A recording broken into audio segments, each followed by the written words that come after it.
Welcome friends. In today's lecture we are discussing how the work required to rotate any electric dipole in uniform electric field. बेटा in previous lecture we had discussed that अगर हम किसी भी electric dipole को कोई uniform electric field के अंदर रखते हैं तो यूनिफॉर्म इलेक्ट्रिक फील्ड के अंदर इलेक्ट्रिक डाइपोल अगर कोई एंगल बनाती हुई डायरेक्शन में है तो इलेक्ट्रिक डाइपोल पर टॉर्क लगता है। इलेक्ट्रिक डाइपोल पर टॉर्क लगने की वजह से वो रोटेट होती है एंड फाइनली वो एक्सटर्नल इलेक्ट्रिक फील्ड के पैरेलल सेटल हो जाती है। This is said to be an equilibrium condition of electric dipole. अब यहाँ पर मुझे डिस्कस करना है work required to rotate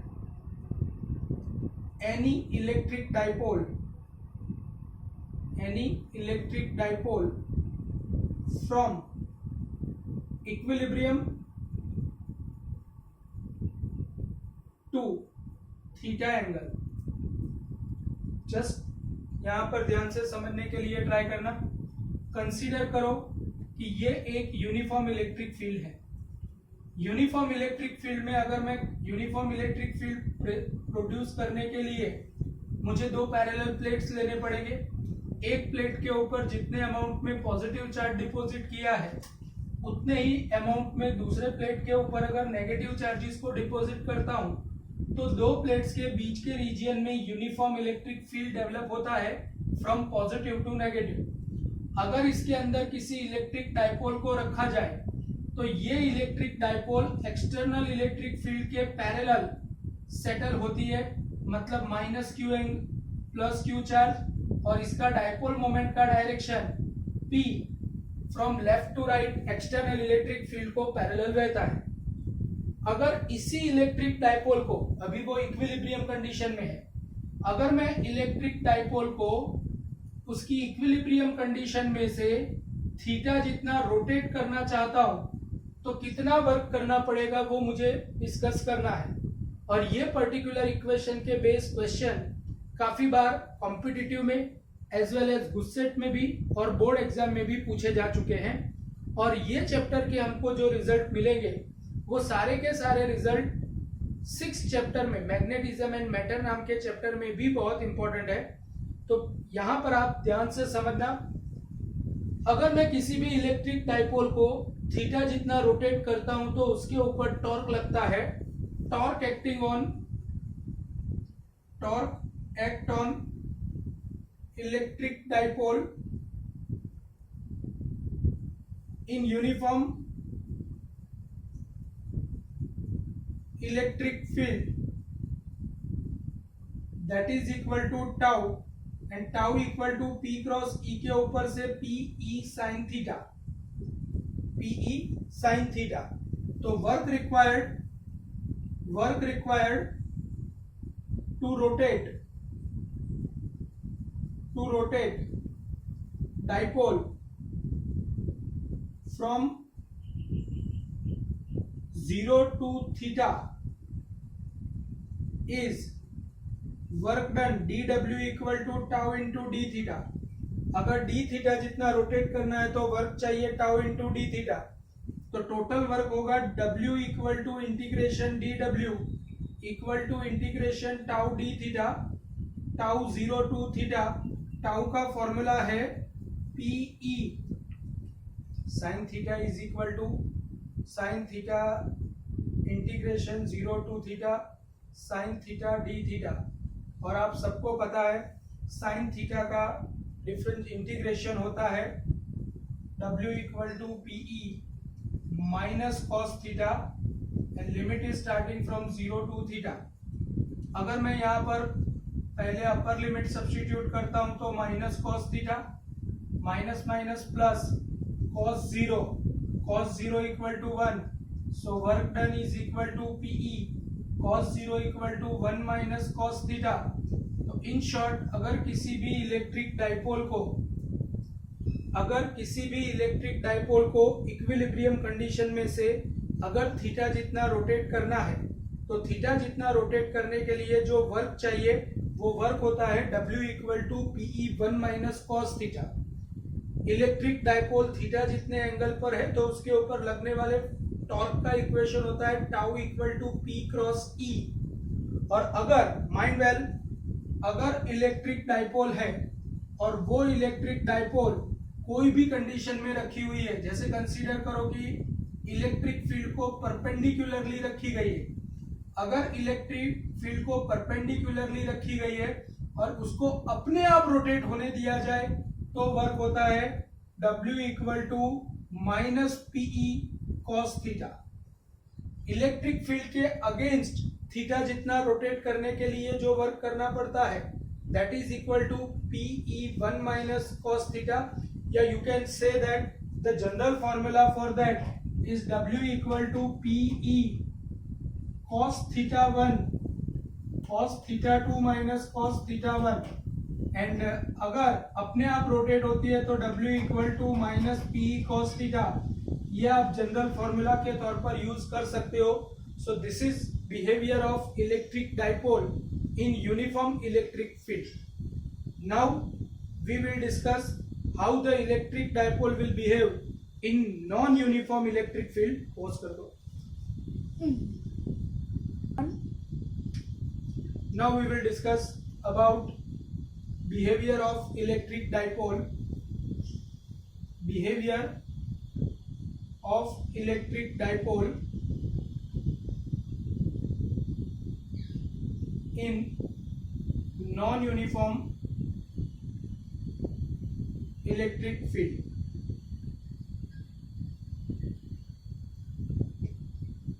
Just try to understand over here. यहां पर मैं डिस्कस करने जा रहा हूं behaviour of electric dipole in non uniform electric field. Non uniform का मतलब यह होता है कि इलेक्ट्रिक फील्ड यहां पर हर एक पॉइंट पर यूनिफॉर्म नहीं है, और ऐसे टाइप का नॉन यूनिफॉर्म इलेक्ट्रिक फील्ड अगर मुझे प्रोड्यूस करना है तो कैसे किया जा सकता है। एक वैसे तो बहुत सारे मेथड्स है, बट यहाँ पर मैं एक केस ले रहा हूँ। जैसे कंसीडर करो कि मेरे पास एक मेटलिक प्लेट है और इसके कंपैरिजन में बहुत ही छोटी ऐसी दूसरी एक प्लेट है। एक प्लेट के ऊपर मैं जितने अमाउंट में पॉजिटिव चार्जेस को डिपॉजिट करता हूं, यहां पर कुछ ज्यादा अमाउंट में इलेक्ट्रिक चार्ज को डिपॉजिट करता हूं डेंसरली, तो ऐसे केस में यहां पर सरफेस चार्ज डेंसिटी की कंपैरिजन में यहां पर सरफेस चार्ज डेंसिटी ज्यादा होगी। तो यहां पर अगर इलेक्ट्रिक फील्ड को ड्रॉ किया जाए तो you can see over here, यहां पर इलेक्ट्रिक फील्ड इंटेंसिटी के वेक्टर्स रेरर है, यहां पर इलेक्ट्रिक फील्ड वीक होगा और यहां पर इलेक्ट्रिक फील्ड स्ट्रांग होगा। यहां पर जैसे जैसे आप लेफ्ट टू राइट जाओगे वैसे वैसे इलेक्ट्रिक फील्ड स्ट्रांग होता जाएगा। तो इलेक्ट्रिक फील्ड यहां पर वीक है, इलेक्ट्रिक फील्ड यहां पर स्ट्रांग है। तो यहां पर मैं ऐसे नॉन यूनिफॉर्म इलेक्ट्रिक फील्ड के अंदर अगर किसी इलेक्ट्रिक डाइपोल को रख दूं तो यहां पर कंसीडर करो कि माइनस क्यू चार्ज है और यहां पर प्लस क्यू चार्ज है और ये एंगल थीटा है। तो ऑब्वियस है कि ये चार्ज कम इंटेंसिटी वाले रीजन में है, ये चार्ज ज्यादा इंटेंसिटी वाले रीजन में है, तो ये चार्ज के ऊपर लगने वाला इलेक्ट्रिक फोर्स कम होगा, इसके ऊपर लगने वाला इलेक्ट्रिक फोर्स ज्यादा होगा। तो अल्टीमेटली यहाँ पर ऑपोजिट फोर्सेस है बट रिजल्टेंट फोर्स जीरो नहीं है, रिजल्टेंट फोर्स जीरो भी नहीं है, एज वेल एज यहाँ पर फोर्सेस ऑपोजिट है, as well as non concurrent भी है। तो यहाँ पर होगा क्या, यहाँ पर फोर्सेस इक्वल मैग्नीट्यूड नहीं है, फोर्सेस के केस में इक्वल मैग्नीट्यूड नहीं है लेकिन ऑपोजिट है, एज वेल एज यहां पर इनके ऊपर ये फोर्स नॉन कॉन्करेंट भी है। और ये बेसिक प्रॉपर्टीज की वजह से यहां पर रिजल्टेंट फोर्स जीरो नहीं होगा, रिजल्टेंट फोर्स जीरो नहीं होगा, रिजल्टेंट टॉर्क भी जीरो नहीं होगा। और अगर रिजल्टेंट फोर्स और टॉर्क जीरो नहीं है तो ऐसे केस में ये ऑब्जेक्ट कम इंटेंसिटी वाले रीजन से, कम इंटेंसिटी वाले लेस इंटेंसिटी वाले रीजन से मोर इंटेंसिटी वाले रीजन की तरफ, मोर इंटेंसिटी वाले रीजन की तरफ मोशन करेगा, लीनियर मोशन करेगा, as well as rotational motion भी करेगा, as well as rotational motion भी करेगा। बट यहां पर मेरी बात समझो, जैसे जैसे इलेक्ट्रिक डाइपोल रोटेट होती जाएगी वो लीनियर मोशन भी करेगी, रोटेशनल मोशन भी करेगी, लेकिन फाइनली मोशन करते करते, जब वो रोटेशनल मोशन करते करते एक्सटर्नल इलेक्ट्रिक फील्ड के पैरेलल आ जाएगी, तब अपनी लीनियर मोशन बंद कर देगी, लेकिन रोटेशनल मोशन बंद कर देगी, लेकिन लीनियर मोशन कम इंटेंसिटी वाले रीजन से ज्यादा इंटेंसिटी वाले रीजन की तरफ कंटिन्यूअसली चालू रखती है।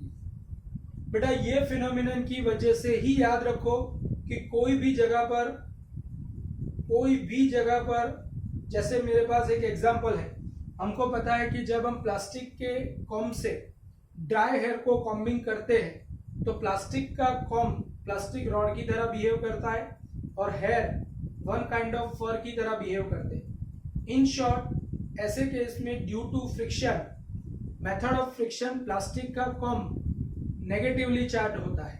और अगर प्लास्टिक का कॉम्ब नेगेटिवली चार्ज होगा, कंसीडर करो कि ये एक प्लास्टिक का कॉम्ब है, अगर प्लास्टिक का कॉम्ब नेगेटिवली चार्ज होगा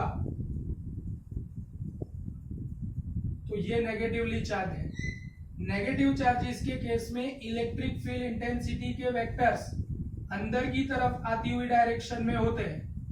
अगर इलेक्ट्रिक फील्ड इंटेंसिटी के वेक्टर्स अंदर की तरफ आती हुई डायरेक्शन में है, अब मैं यहाँ पर इसको पास में पेपर के छोटे छोटे टुकड़े रख देता हूं। अगर पेपर के छोटे छोटे टुकड़े रखूंगा तो होगा क्या, यहाँ पर नेगेटिव चार्जेस की वजह से पेपर के जो टुकड़े होंगे उसके अंदर चार्जेस का इंडक्शन होगा। चार्जेस का इंडक्शन होने की वजह से नेगेटिव पॉजिटिव, पास वाले एरिया में पॉजिटिव, दूर वाले एरिया में नेगेटिव, पास वाले एरिया में पॉजिटिव, दूर वाले एरिया में नेगेटिव। इन शॉर्ट, इस तरीके से चार्जेस का इंडक्शन होने की वजह से पेपर के टुकड़े इलेक्ट्रिक डाइपोल की तरह बिहेव करेंगे। और electric dipole always come intensity वाले एरिया से ज्यादा इंटेंसिटी वाले एरिया की तरफ मोशन करती है। इन शॉर्ट, मेरा कहने का मतलब इतना ही है कि अगर हमने कॉम्बिंग किए हुए प्लास्टिक के कॉम्ब को के करीब छोटे छोटे पेपर के टुकड़े रखते हैं तो पेपर के टुकड़े प्लास्टिक के कॉम्ब के थ्रू अट्रैक्ट होते हैं। And this is the fundamental of behaviour of electric dipoles in case of uniform electric field.